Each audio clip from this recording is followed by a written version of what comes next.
नमस्कार। कोलकाता के आरजीकर कॉलेज में एक ट्रेनी डॉक्टर के साथ बलात्कार करके उसे मार दिया गया। यह घटना इतनी गंभीर है कि इसने पूरे देश को झकझोर दिया।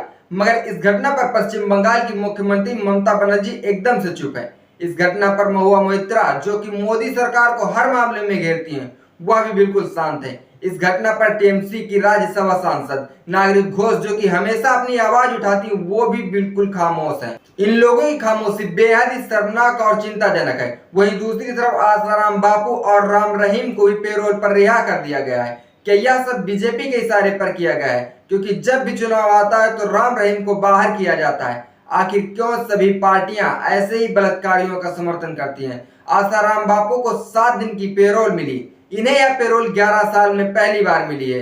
कहीं तक यह निर्णय एकदम सही है। किसी कैदी का इतना तो अधिकार बनता ही है। इस पैरोल को राम रहीम वाली पैरोल से हटकर देखना चाहिए, क्योंकि राम रहीम के मामले में तो वह पार्ट टाइम कैदी हैं, उसे तो पैरोल पर पैरोल मिलती रहती है, जबकि आसाराम बापू को 11 साल में पहली बार पैरोल मिली है। लेकिन गुरमीत राम रहीम को पैरोल मिलने का अर्थ है न्यायपालिका में भ्रष्टाचार है। जिस व्यक्ति को बिना किसी पैरोल के 250 साल की सजा चाहिए थी, उसे न्यायपालिका बार बार पैरोल पर रिहा कर पीड़ितों के न्यायिक व्यवस्था का मजाक उड़ा रहे हैं। अमेरिका में गुरमीत सिंह, राम रहीम जैसे बलात्कारियों को जीवन में बिना किसी पैरोल के 250 साल की सजा मिलती है, यानी बिना पैरोल के जीवन भर जेल में रहना, अनगिनत महिलाओं का रेप करना, पत्रकार की हत्या और आश्रम में सेवादारों का ऑपरेशन करना, पुंसक बनाना, यह जघन्य अपराध है।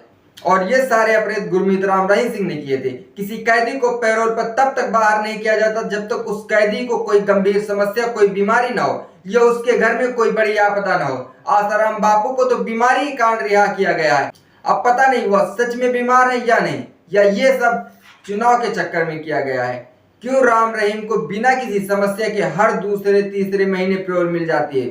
वहीं समाजवादी पार्टी के भी 2 नेताओं पर बलात्कार और यौन शोषण के गंभीर आरोप लगे हैं, लेकिन समाजवादी पार्टी सफाई देने में लगी है कि भारतीय जनता पार्टी राजनीति के चलते समाजवादी पार्टी को बदनाम करने में लगी, और समाजवादी पार्टी के नेता उन दोनों बलात्कारियों को बचाने पे लगे जिन पर यह इल्जाम लगा है। और भारतीय जनता पार्टी को तो बलात्कार से पुराना ही नाता है।